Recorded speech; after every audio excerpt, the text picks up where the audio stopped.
Before Titanic and before the wireless that tapped through the night, Jack Phillips was simply a boy from a quiet town in Surrey, England.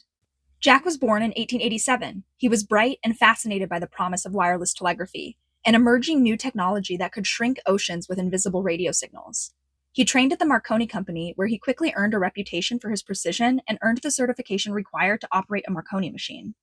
At just 25 years old, Jack had already worked on board several ships, Teutonic, Lusitania, Mauretania, just to name a few, each voyage preparing him for what would become his final post, the RMS Titanic.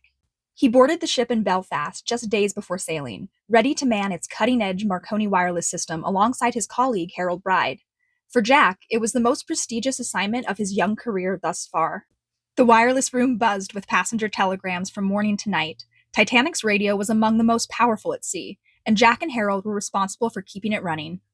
But beneath his professional demeanor, he was still just a budding young man. He loved music, he joked with his friends, and he had family that loved him. In those harrowing hours on April 14th, Jack stayed at his station, sending message after message, repeating Titanic's position and calling for help. He was the voice of a sinking ship, reaching out across the silence of the North Atlantic. Even as Titanic sank beneath him, Jack Phillips continued sending distress calls, knowing lives depended on it.